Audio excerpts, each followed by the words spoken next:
নমস্কার বন্ধুরা, নবমিতাস কুকিং হাবে আপনাদের সবাইকে স্বাগত। বন্ধুরা, আজকের আমি সম্পূর্ণ নিরামিষ এঁচোড়ের একটা রেসিপি করে দেখাবো, যার স্বাদ হবে দুর্দান্ত।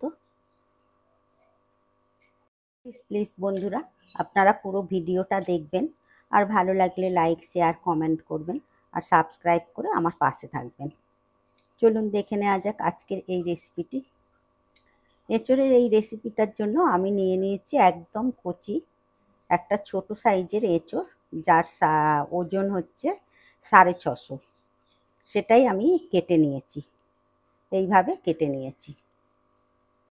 সবার আগে আমি এঁচোড়টা সেদ্ধ করার জন্য গ্যাসে কড়া বসিয়ে দিয়েছি, আর এই কড়ার মধ্যে দিয়ে দেব জল, আর এই জলের মধ্যে দিয়ে দেব এঁচোড়গুলো। আর এই এঁচোড়গুলো সেদ্ধ করব একটু সামান্য হলুদ গুঁড়ো আর লবণ দিয়ে। লবণ আর হলুদটা এঁচোড়ের সাথে ভালো করে মিশিয়ে দেব। এরপর ঢাকা দিয়ে আমি এঁচোড়টা সেদ্ধ করে নেব। এঁচোড়টা ওদিকে সেদ্ধ হতে হতে এদিকে আমি মশলাটা রেডি করে নেব। তার জন্য নিয়ে নিয়েছি মিক্সিং জার। এই মিক্সিং জারের মধ্যে নিয়ে নেব কয়েক টুকরো আদার কুচি, ঝালের জন্য নিয়ে নেব 5টা কাঁচা লঙ্কা। এর মধ্যে একটু জল দিয়ে পেস্টটা করে নেব। আদা কাঁচা লঙ্কার পেস্টটা একটা বাটির মধ্যে ঢেলে নেব। এই আদা আর কাঁচা লঙ্কার পেস্টের মধ্যে দিয়ে দেব জিরে গুঁড়ো 1/2 চামচ, আর 1/2 চামচ ধনে গুঁড়ো।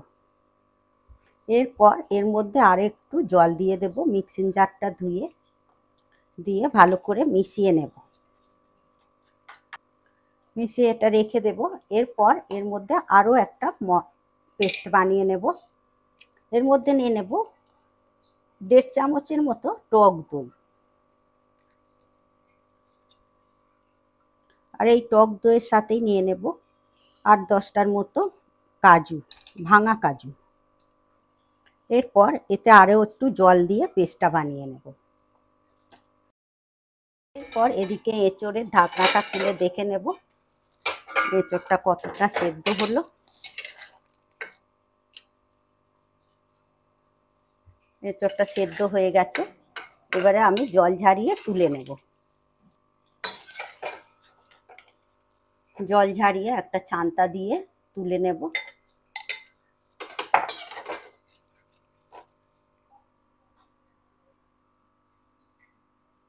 এরপর কড়াটা ধুয়ে গ্যাসে বসিয়ে দিয়েছি। এই কড়ার মধ্যে দিয়ে দেব সর্ষের তেল।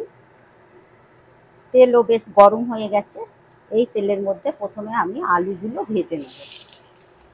আমি একটা ছোট সাইজের একটা বড় সাইজের আলু কেটে নিয়েছি ডুমো ডুমো করে। এই আলুর মধ্যে একটু হলুদ গুঁড়ো দিয়ে দেব, আর একটু লবণ দিয়ে ভাজবো। লবণটা দিয়ে ভাজলে লবণটা আলুর মধ্যে ঢুকে আলুর টেস্টটা আরও বাড়িয়ে দেবে। এবারে একটু আলুটা ভালো করে ভেজে নেব। আলুটাও বেশ ভালো করে লাল লাল করে ভেজে নেওয়া হয়ে গেছে। এবারে আলুটাও তেল ঝারিয়ে তুলে নেব।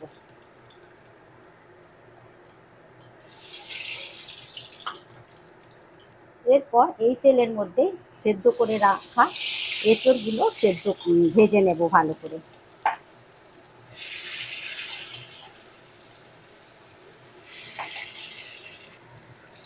এঁচোড়গুলো বেশ ভালো করে লাল লাল করে ভেজে নেব।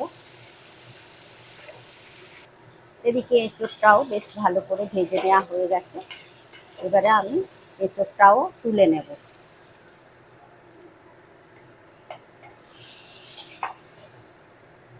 এরপর তেলের পরিমাণটা যেহেতু কমে গেছে, আর একটু আমি তেল দিয়ে দেব।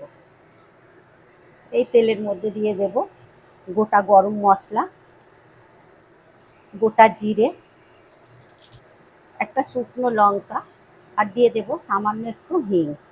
আমার কাছে গুঁড়ো হিংটা নেই, সেই কারণে গোটা হিংটাই দিলাম, আর একটা তেজপাতা দিয়ে এবারে আমি যে মশলার পেস্টটা বানিয়ে রেখেছিলাম সেটা দিয়ে দিলাম।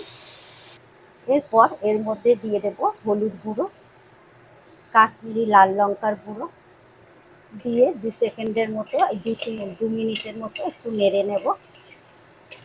2 মিনিটের মতো নেড়ে নেওয়ার পর আমি একটা মিডিয়াম সাইজের টমেটো পেস্ট করে নিয়েছিলাম, সেটা দিয়ে দিলাম। দিয়ে ভালো করে এই মশলার সাথে কষে নেব। এরপর দিয়ে দেব স্বাদ অনুযায়ী লবণ, দিয়ে দেব চিনি, দিয়ে এবার সমস্ত মশলাটা বেশ ভালো করে 3-4 মিনিট ধরে কষে নেব। যতক্ষণ না পর্যন্ত মশলা থেকে তেল ছাড়ছে ততক্ষণ ভালো করে মশলাটা কষে নিতে হবে। মশলাটা 3-4 মিনিট ধরে কষে নেওয়ার পর মোটামুটি তেল ছাড়তে শুরু করে দিয়েছে। এবারে আমি এর মধ্যে দিয়ে দেব টক দই আর কাজুর পেস্টটা। এই সময় গ্যাসের ফ্লেমটা হয় অফ করে দেবেন, না হলে একদম লোতে করে দেবেন, না হলে টক দই দেওয়া কেটে যেতে পারে। এবার সমস্ত মশলার সাথে মিশিয়ে আরও 3-4 মিনিট ধরে মশলাটা কষে নেব। কাজু আর টক দইয়ের বাটিটা একটু ধুয়ে নিয়ে জল দিয়ে দেব।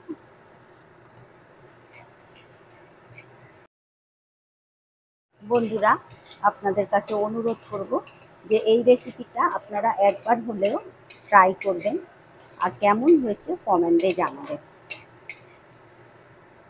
কাজু আর টক দইয়ের পেস্টটা দেওয়ার পর 3-4 মিনিট ধরে কষে নিয়েছি। মশলা থেকে বেশ তেলও ছাড়তে শুরু করে দিয়েছে। এরপর আমি এর মধ্যে দিয়ে দেব ভেজে রাখা আলু আর এঁচোড়।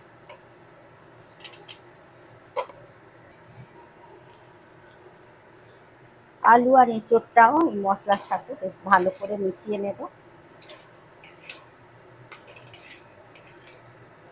আলু আর এঁচোড়টাও বেশ ভালো করে মিশিয়ে কষিয়ে নিয়েছি। এবারে আমি এর মধ্যে দিয়ে দেব জল। জলটা বুঝেই দিতে হবে, আপনারা কে কীরকম গ্রেভিটা খাবেন সেই মতো বুঝে দিতে হবে। ভালো করে মিশিয়ে দেব। দিয়ে এবারে আমি ভালো করে 2 মিনিটের মতো ফুটিয়ে নেব। 2 মিনিট ধরে এঁচোড়টা ভালো করে ফুটিয়ে নিয়েছি। এতে আলু আর এঁচোড়টাও বেশ ভালো মতো সেদ্ধও হয়ে গেছে। এবারে আমি সবশেষে দিয়ে দেব ঘি আর গরম মশলা। দিয়ে দেব গরম মশলার গুঁড়ো আর 1 চামচের মতো ঘি। গ্যাসের ফ্লেমটা অফ করে দেব। আমার আজকের রেসিপি এঁচোড়ের এই কালিয়া একদমই রেডি। এবারে আমি ঢেলে নেব। বন্ধুরা, আমার এই রেসিপি আপনাদের যদি ভালো লাগে তো লাইক, শেয়ার, কমেন্ট করবেন আর সাবস্ক্রাইব করে আমার পাশে থাকবেন। আপনারা সুস্থ থাকবেন, ভালো থাকবেন। আবার আসছি অন্য কোনো রেসিপি নিয়ে। ধন্যবাদ।